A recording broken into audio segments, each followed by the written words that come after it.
shit's in the safe. Got me a spot out the way. Nigga just tryna be safe. Let's get to sports talk. Chance, well, maybe not. 5-1 on the year. You look at their chance to reach the college football playoff before the loss, 46%. After the loss, 10%. So, JV, I want you to take me through a scenario where Georgia still gets into the playoff. Oh, that's an easy scenario. If Georgia wins out, they're in the playoff. I mean, last year was one of the rare years in the college football playoff era that you had so many undefeated teams. Usually teams lose a game. Clemson lost a game. They were upset before. Alabama was upset before. And they still made the playoff. So, all is not lost for Georgia. It's just a room for error. There is none. It's gone. And if you look at those numbers, Georgia is still the highest percentage to win the SEC East ahead of everybody else. But guys, if we talk about this, they're not going to if they keep playing like that. It was a terrible, uncharacteristic day for Jake Fromm. 4 turnovers, 3 interceptions, 1 fumble. You can't be... Yeah, they still gonna make the playoffs, but they got a tough schedule ahead though. It's gonna be a tough battle to make the playoffs because they can't play how they play against South Carolina because they got some tough matchups coming up on their schedule. It's just like if they play like that again against another team, they're not gonna make the playoffs. Like they lost that game against South Carolina, they had plenty of opportunities to take advantage, but South Carolina hold their poise and pull the upset off. If they play like that again against another team and get 2 losses, it's going to be hard to get in there. Because it's going to probably be a bunch of undefeated teams, couple undefeated teams, and some one-win-loss teams. Because you got plenty of teams that's playing screamingly well. And Georgia playing like this, they can look at their playoff hosts and it's not going to be there for them. But if they win out, they can. But they still got Florida on there. Missouri playing good this year. They 5-1. Florida 6-1. Like Auburn, I think they're 6-1.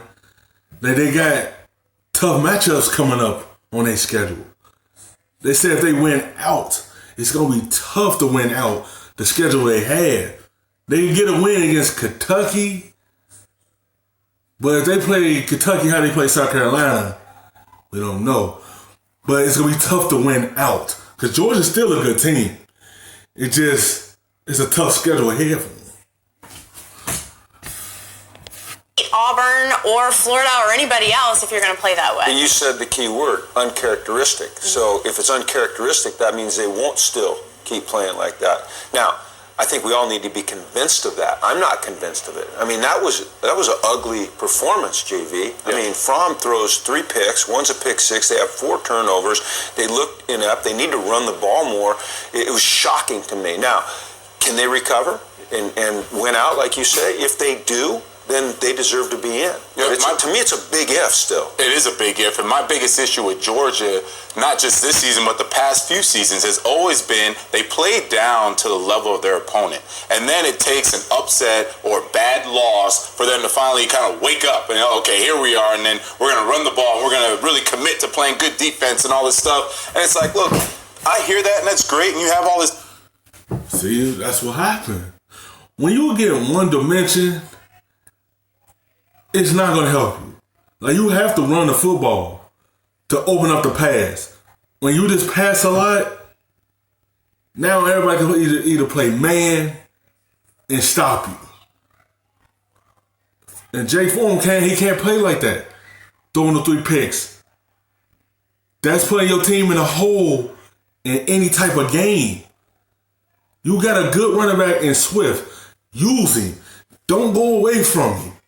Let him open up the pass for you. When you do that one dimension, you playing in the defensive hands. I understand you have a good quarterback, but you also have a good running back. Talent, but you lost. I mean, let's not forget you just lost. So I don't care how good they play in the future games, they have no room for error. I don't want to hear anybody tell me about a 2-loss Georgia team if they lose to Alabama in a close one, saying, "Oh, that was a good loss. They should get in. They should be." Like, no, stop it. Did you ever have a good loss in your career? Never. I know as a coach, I never went in the locker room after a game. I said, "That was a good loss, guys. I'm so proud of you for that loss." Give us Monday off, right? You know what? That's a good loss, JV. Monday's off. No such thing, right? Good loss Monday. All right, so I think we can all agree that Georgia's not a complete team or among the best complete teams in college football. So the conversation is, who is the most complete team right now? Ohio State had the bye week yesterday, right? Oklahoma looked mighty good. LSU looked mighty good. Who's the most complete team right now in college football? I think it's hard not to say Wisconsin. It comes to the tip of my tongue when you ask that question because they've got the #1 defense right now. And with the way that they've been running the ball, they did it against a stingy Michigan State defense. I love it. I mean, to me, that's what is really separating them because when you think of Wisconsin and Paul Chris, you think offensive line, run the ball, you know what we're going to do, we dare you to stop us. But what makes them complete in my mind right now is the nation's #1 defense. 4 shutouts in 6 games this year for that Wisconsin team. Who do you think, JV? I really love everything you said, Heather, and we're splitting hairs right now, right? I can't say that Wisconsin's the most complete team only because if they match up versus an Alabama or an Ohio State, I don't think that Jack Cohn can put enough pressure on a defense to say, all right, we have to back off and not put it in the box. My complete team would be Ohio State. And Ohio State because they're as good as Wisconsin, more talented than Wisconsin. When you look at Jeff Okudah as a corner, he's number 4, number 5 prospect. Chase Young, if he's not the best player in defense in all of college football, tell me who is, right? And so the way that Oklahoma, I don't know why I keep saying Oklahoma, but I'm going to continue with Ohio State. It must be subliminal, right? I'm going to continue with Ohio State here because to me they are the most complete team, especially on the offensive side with J.K. Dobbins and Justin Fields. Neither of you even mentioned Alabama. Alabama has the best quarterback in college football. They have an array of wide receivers that are unmatched in college football, and I think Oklahoma maybe comes close. All right, and we can talk about their defense, but I can promise you this: Nick Saban is a master of defense, and if he needs to put a plan together each week that focuses on different things and stops different people, he can do that. What are you going to argue? Go ahead. I'm not going to argue. I'm going to ask you this. Ask me.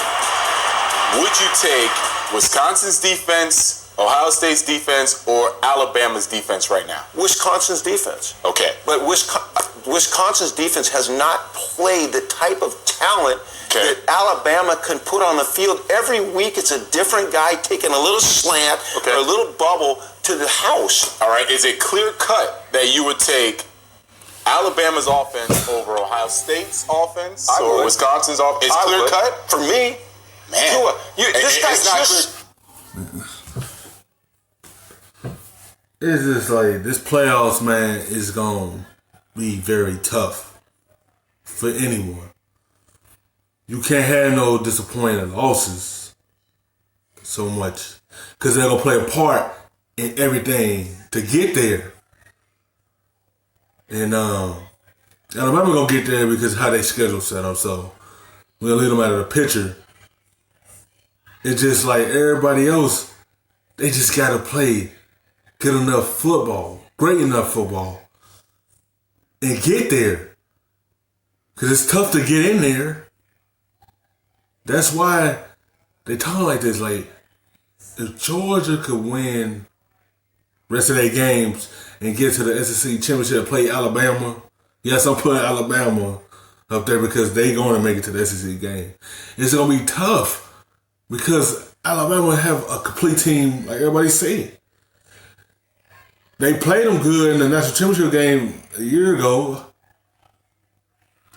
2 years ago. It's just like them losses you can't have. And once you have them losses, it's gonna be tough to get in there.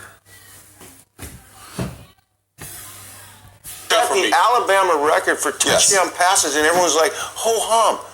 This is Tua. I understand that, but yeah, right. I should say that. Where I'm going with it is, it's clear cut. You're going to take Wisconsin or Ohio State or some other defense of the top 3 or 4 teams other than Alabama's defense right now. But I'm talking about. But it's not clear cut offensively. Complete team. Well, that's why I'm saying Ohio State, maybe Wisconsin's complete team. But I did keep saying I have no idea. But I think it's a fair point, and this always goes back to what I try to remind you guys the committee does, is it's not just what you see, it's who did you do it against. And I do think it's fair to question Wisconsin in that scenario, because one of their best wins right now, Michigan and Michigan State. Okay, I'm not that impressed with Shea Patterson. I'm not that impressed with Michigan State coming down the stretch. So they've been consistently dominant, but I do think it's fair to say against who. For what it's worth, Alabama winning conference games right now by 24 points per game. And what we probably agree is the best conference in college football. Just putting that out there. That's debatable right now. Debatable. It could be. You're right. Big Ten has an argument there. Hi everyone, thank you for watching ESPN on YouTube. For more sports, more analysis, download the ESPN app.